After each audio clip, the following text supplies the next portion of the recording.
So within 2 clicks, we've saved £23, implementing these 3 author-centric rules, negating all of those search terms across the whole market 100 times quicker than we could have done within the Amazon dashboard. And even better, we can automate this entire process. Hi, and welcome to BookBot. I'm Paul, the creator, and here to educate you and hopefully help you make more money with your Amazon ads. So, if you've watched the previous video, you know why negating search terms is so important and how you should be doing that before changing your bids. Next, I want to talk about how we go about negating the keywords. What types of rules should we be using? Should we be waiting 15 clicks, 20 clicks, 1 click? And the third video of the series, we'll talk about text changes. So how can you search for text in order to negate keywords and how powerful that can be.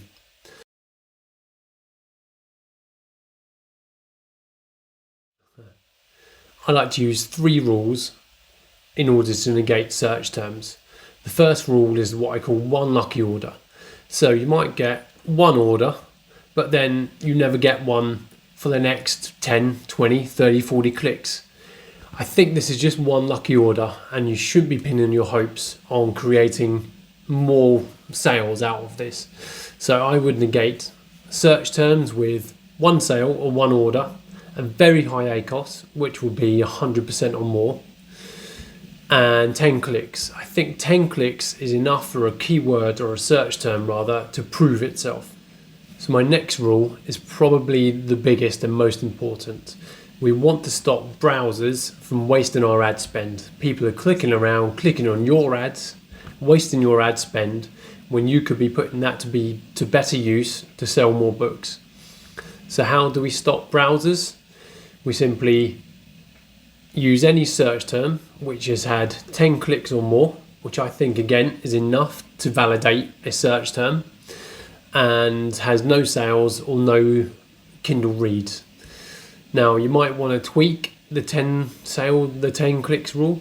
Maybe you could go to 15 if you're feeling a bit more conservative, but here we're going to use that to negate and keep away browsers from our ad spend. And the third rule is just completely irrelevant search terms. These are search terms which are never ever going to get to click, or they might get a few clicks, but they'll just be so far and few between. So to qualify these, I'm going to use 1,000 plus impressions, a very low click-through rate. So here we're going to use 0.2 and below, and we're going to have no sales and no Kindle reads. Now, we've got those 3 rules that I would use. Again, you could tweak them slightly to make them more conservative. Next, I'm going to show you how to implement them the easy way and the hard way. Okay, so now we know why we need to negate search terms. Let's have a look at how we do it. Let's look at the hard way, which is through the Amazon dashboard first, and then we'll come on to the easy way. So this is a user's dashboard. Now, excuse the privacy, I've had to blur out their actual campaign names and books. So from the left side, choose campaigns, go to add group, and then go to search terms. This will bring up a list of all of your search terms. Now, Amazon will record your data for the last 65 days, and you can choose the filters from the top left. So I'm just going to make this 65 days. So choose the filter that you want. So here we have 10 clicks or more and 0 orders. So we can see this one search term has cost us £2.37. So to negate this, copy and paste the search term, go to negative targeting, paste it into the box and select negate. Now our books won't be shown for anything to do with this search term. So some important points to note: if you're negating in an auto campaign, you need to distinguish between product negation. So if the search term is an ASIN format, you have to put it in product negation. If it's a keyword, you can put it in keyword negation. Also, The problem is that you need to do this for every single ad group within every single campaign. So this is a very, very time consuming process. I'll now show you a slightly quicker way of doing it and then a very, very, very easy way of doing it using BookBot.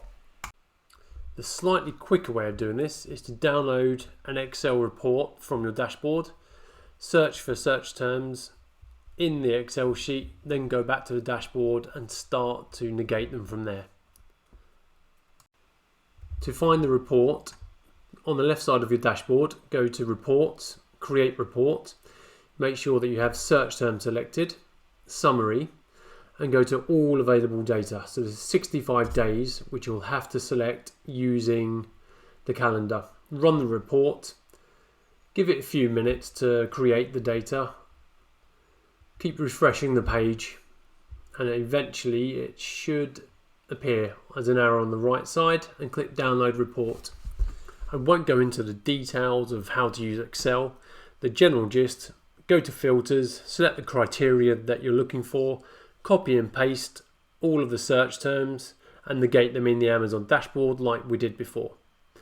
Now the super easy way to do this, which is simply clicking 2 buttons and all of your search terms within a whole country is negated, is with BookBot. So let's go over to the BookBot dashboard.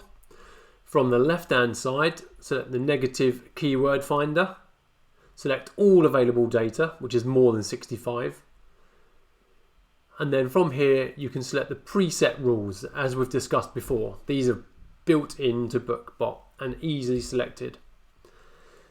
So from this we can see we're saving £23 rather than £2.73 in the previous example because we've got much more data.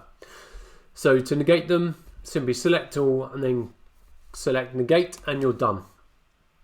Now an even better way of doing this is you can automate it. So every week BookBot will search for the rules and automate the keyword negation, just as we've done here. Now you can create your own filters quite easily, as we can see here. You can choose from a whole range of criteria. And there you have it. How to negate search terms using the mathematical formulas. So in the next video, we'll be going through the word searches. So how can we search for keywords such as free and negate all of those again, the easy way and the hard way. So see you in the next video.